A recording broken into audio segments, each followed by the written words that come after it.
So we'll begin. Okay, so let me just quickly say again the description of our equipping class on Paul's letter to the Ephesians. We will examine this letter, look at the cultural historical context, the authorship and literary characteristics, and then we will look at approaches to look at the text itself and see the significance of this letter to our lives today in the 21st century, so that our desire is not just to become a study on information, but information that can lead us toward transformation. So what I'll do is I'll begin with a pre-recorded lecture. It's just 10 minutes, and then it will lead us to our breakout room.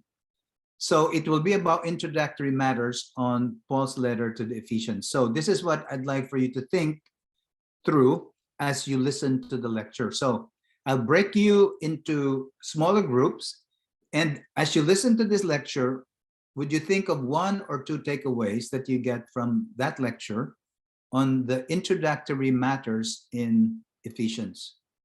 And you can also think through this question as you listen.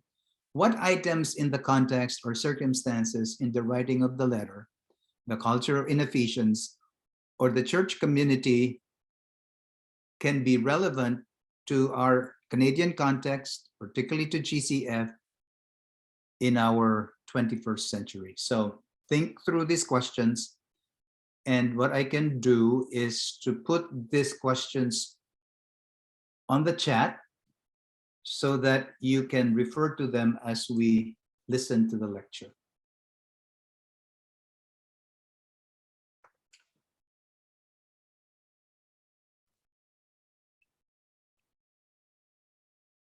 Okay, so let me put the questions. Can you see the questions on your chat? Okay, so let's now go to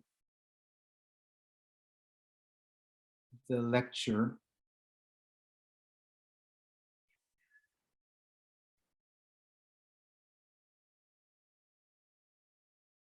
On the introduction of Ephesians.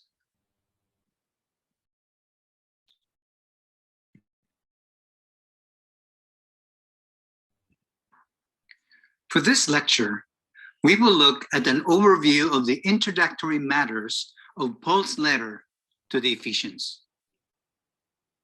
To understand well the content of Ephesians, we need to first understand the context or circumstances related to the writing of this epistle, including its authorship, the place, date, and occasion of its writing, and the recipients of the epistle. We also need to understand what Ephesus was like and what the Ephesian church was also like. The more we know about these background matters, the better we can appreciate the needs, cares, fears, doubts, hopes, and desires of the people in the church and in the community. Having a good grasp of the culture and context of the Ephesian church and the city can help us exegete the text more effectively as we seek to learn valuable lessons at that time, so that we can also speak to our time, culture, church, and community contexts. Let's begin with the authorship of the letter. Though modern critics deny Pauline authorship of Ephesians, it is still better to identify Paul as the author of the letter. Twice in the epistle, Paul refers to himself as the writer of Ephesians. In chapter 1, verse 1, we see Paul identify himself as the author. Paul, an apostle of Jesus Christ by the will of God. In chapter 3, verse 1, Paul again self-identifies as the author. For this reason, I, Paul. The letter also displays consistency in Pauline theological emphases, vocabulary, and literary style as found in his greeting, thanksgiving, doctrine, exhortation, and benediction. In addition, the letter has strong external attestation from the early church, especially in AD 140 to 180. In relation to the place and date of writing, Ephesians is considered a prison epistle along with Philippians, Colossians, and Philemon. It is called a prison epistle because Paul wrote the letter when he was in prison. 3 verses in the epistle cite Paul's being in prison. First, chapter 3, verse 1 says, "For this reason, I, Paul, the prisoner of Christ Jesus, for the sake of you Gentiles." Second, chapter 4, verse 1 states, "As a prisoner of the Lord, then I urge you." And third, chapter 6, verse 20 says, "For which I am an ambassador in chains." Paul was most probably in prison during his imprisonment in Rome in AD 60 to 62. Since this prison epistle mentions no clue of Paul's release, we can reasonably state that Ephesians was written in the early or middle part of his Roman imprisonment, probably AD 61. Let us now proceed to the destination of the letter. The absence of the phrase "in Ephesus" and the absence of the mention of individual names within the letter have caused scholars to consider the letter as an encyclical or circular letter, which was meant for a wider audience and for distribution to other undesignated local churches in Asia. It seems likely that the letter was circular, though it was probably designed to be sent primarily to Ephesus, which was the original or regional recipient church, then to be circulated to other churches within the area. Tychicus was probably Paul's messenger of the letter, just as he was sent to deliver the letter to the Colossians. Regarding the occasion of writing, since Paul was in prison, he could have reflected on the cosmic significance of the church in God's plan, on the believers' role in that plan, on the unity of the Jews and Gentiles, and on the spiritual walk and lifestyle of Christians. He probably dwelt on their heavenly position and privileges in Christ and their responsibilities to him in relation to the church. Having looked at the context and circumstances of the writing of Ephesians, let us now move to the description of the city of Ephesus. Ephesus was a cosmopolitan-oriented city. It was located on the main highway connecting the eastern and western portions of the Roman Empire. As a key partway into Asia Minor before the 1st century, it was called the landing place. Additionally, its fame and influence extended in the areas of commerce, arts, sciences, politics, and religion. In terms of commerce, Ephesus was considered as one of the 3 foremost leaders of international trade. The other 2 trade-related cities were Alexandria of Egypt and Antioch of Syria. In terms of arts and sciences, the city served as a melting pot for philosophers, artists, poets, and orators. Corinth was the city that rivaled Ephesus in these disciplines. In terms of politics, Ephesus was also recognized as the first city of Asia, though Pergamum was the capital of the region. Because of its importance in that society, it earned the honored seat of proconsular power in Asia Minor. In terms of religion, the worship of Diana or Artemis, the Anatolian goddess whom the Greeks adopted, dominated the religious life of Ephesus. The temple of Artemis became a world-famous religious center for a nature goddess cult, which was characterized by fertility rites and religious prostitution. Acts 19, 23 through 34 presents a glimpse of the religious impact of this cult. Here, Demetrius boasted that all Asia and the world worshipped Artemis. Finally, let's conclude this overview with a description of the church at Ephesus.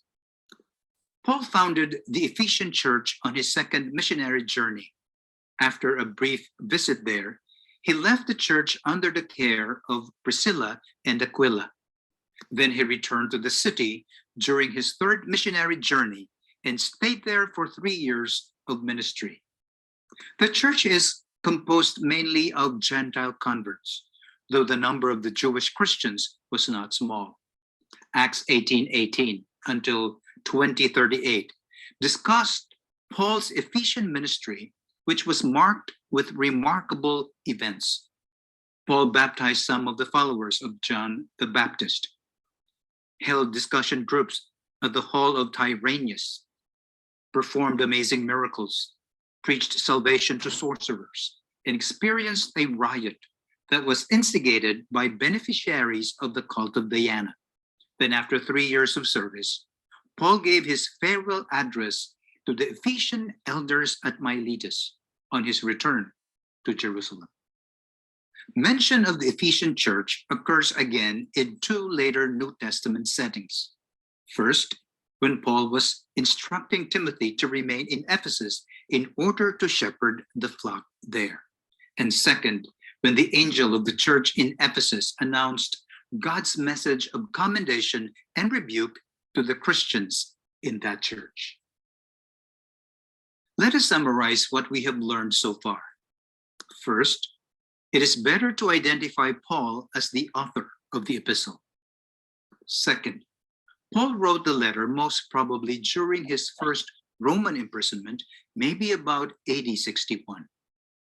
Third, the letter to the Ephesians was probably a circular letter sent through Tychicus, though it was probably designed to be sent to Ephesus as the regional recipient church. Fourth, Ephesus was a cosmopolitan city in Asia Minor, the fame and influence of which extended in the areas of commerce, arts, sciences, politics, and religion. Fifth, the Ephesian church was started by Paul in his second missionary journey.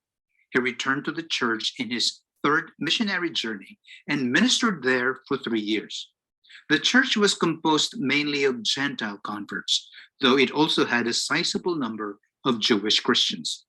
It is important for us to keep such background information in mind as we seek to unpack the meaning and significance of the letter in its own context and our current 21st century realities. Okay, so what I'd like for us to do, we can break into smaller groups. Let me see how many we are. 1, 2, 3, 15. Mga ilang groups po tayo?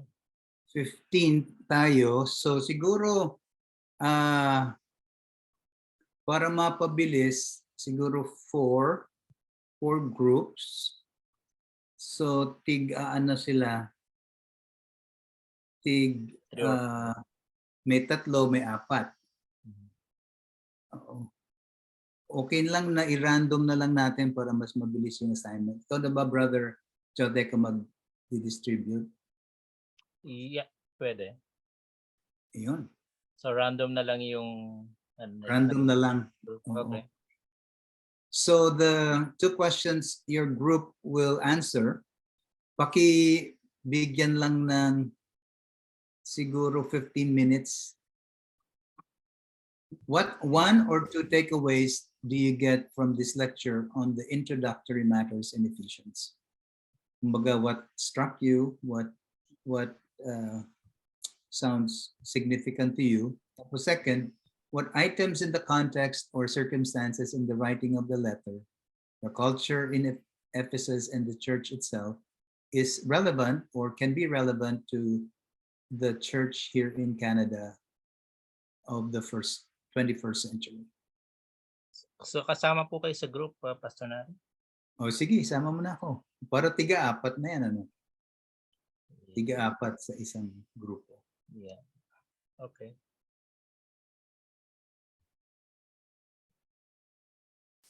So open ko na po yung rooms.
Yeah, ako personally, I agree with what